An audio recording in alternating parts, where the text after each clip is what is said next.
But in the search for further insights, we spoke to the Shadow Defence Minister, Andrew Hastie. He joined us from Perth a short time ago. Andrew Hastie, good to have you back with us once again on Afternoon Briefing. Can I start with an emerging story of the day concerning the construction division of the CFMEU? The government has made it very clear that it will go down the path of legislation to put an administrator into that construction division across what we assume is all branches of this criminally infiltrated outfit. As the coalition is opposed to criminality in that union, will you support the bill in the Parliament next week? Look, we're going to have a discussion about that, but one thing I will say is that if the government was serious about tackling criminality in the CFMEU, the first thing they would do is deregister the union. The second thing they would do is restore the Australian Building Construction Commission. And the third thing they do is they pass the Enhancing Integrity Measures Bill, which the former coalition government put to the Parliament in the last Parliament, and it was voted down by Labor. And they also could look to Premier Malinauskas in South Australia, who in 2022 returned $125,000 from the CFMEU after he found out that CFMEU members had vandalised the cars of the Master Builders Association. So this is a test for the Prime Minister. He's received $4 million of CFMEU donations. It's a real test for him because if he doesn't act and if he doesn't do those things that I've mentioned, there'll continue to be a 30% surcharge on Australian families who are paying for our roads and our schools and our hospitals to be built. And whilst this sort of behaviour is ongoing, that surcharge will be passed on to taxpayers. OK, look, one brief follow-up on that. So are they non-negotiable conditions that the coalition would place around its support in either or both chambers? This is our principled position. Deregister the CFMEU, restore the Australian Building and Construction Commission, and finally pass our enhancing integrity measures. Those are the things that we want to see done. Of course, we'll enter into negotiations, and that's something that we'll do also as a shadow cabinet, is discuss this position. But that's our principal position as it stands today. All right, just, and I do promise this is the last one, just on the 30% price premium, I've heard that number bandied around by others. On what is that based? Look, that's our estimation within the coalition. We think that this criminality is imposing a surcharge of around 30% on families through the costs that are passed on to them through this criminal activity. And if it's not stopped by the government, well, it's going to continue to be more expensive to build roads, schools and hospitals. So that's our position, and we'll keep saying it until the government acts. All right, we'll test that with others, no doubt, in the coalition as we get through next week. Andrew Hastie, why don't we move on to AUKUS? So we've got these 2 pages of a letter from the White House to the Senate and the House in Washington. Not a whole lot of other detail, I think it would be fair to say, coming from any government involved in this upgraded deal on cooperation over naval nuclear propulsion. Have you been briefed on its contents? I've written to the Deputy Prime Minister and I've requested a brief, and I think the government needs to be transparent about this document, and we need to know more about it, because one of the most important things for AUKUS is social licence. The Australian people need to be brought along through very good public advocacy from this government and also from the opposition, because this is a bipartisan, multi-generational national endeavour. We can't afford to fail at it.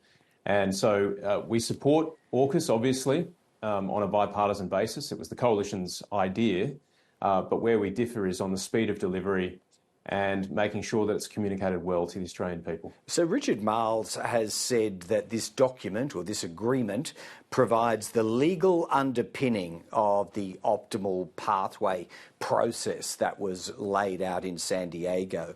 It's exceptionally non-specific, though. What does legal underpinning of optimal pathway mean to you? That's a great question, Greg, and I have the same question that you have, which is why I've requested the briefing, and I'm sure we'll learn more about it in the coming week as we return to Parliament.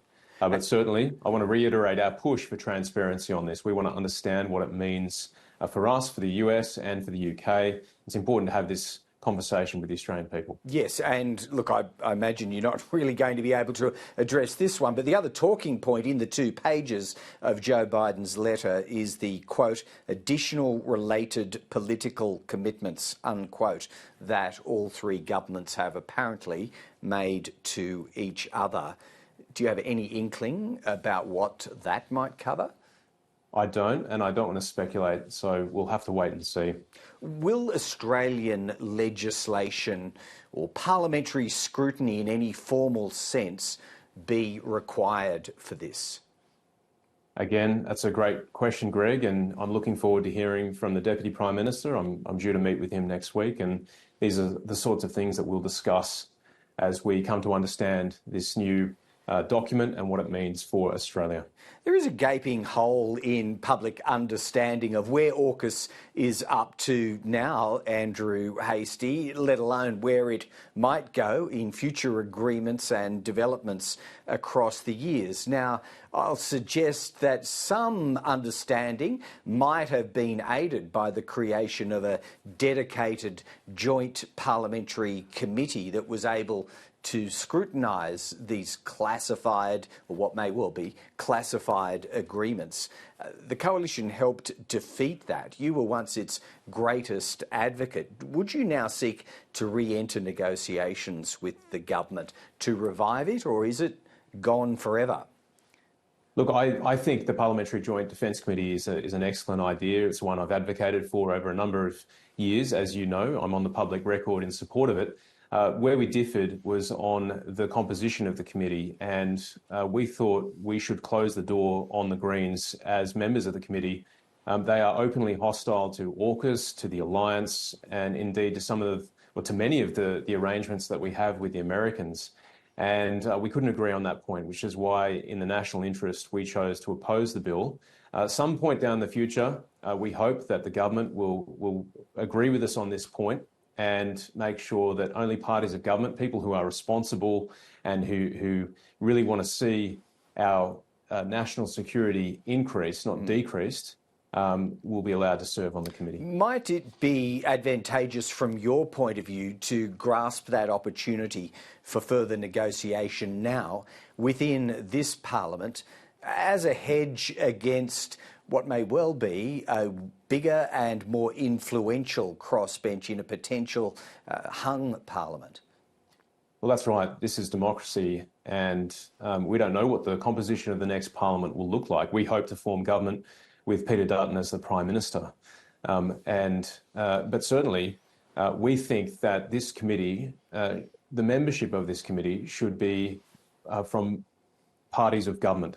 The Coalition and Labor, and that's why we insisted on closing the door on the Greens and others who would be opposed to AUKUS and other defence arrangements that are integral to our national security as a country. All right, we'll await further developments on that. Just a final one on Paul Keating, if I may.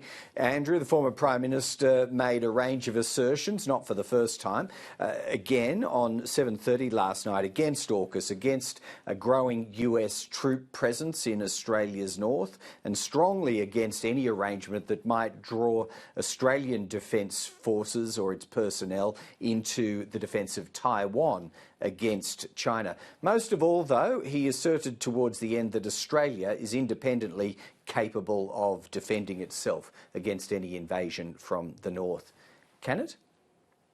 I think Paul Keating is increasingly out of touch. I think his interventions are becoming embarrassing. They're often impulsive, they're reckless, and with some of the more outlandish statements, they're actually damaging to the national interest. He's unfortunately become Labor's Mr. Toad, and like Mr. Toad in The Wind in the Willows, he needs his friends to intervene before he does any further damage. All right, we'll wrap it up there, and who knows, might be talking about Paul Keating again on future interventions. But that's enough for today. Andrew Hastie, we'll leave it there. See you back in Canberra before too long. Thanks, Greg.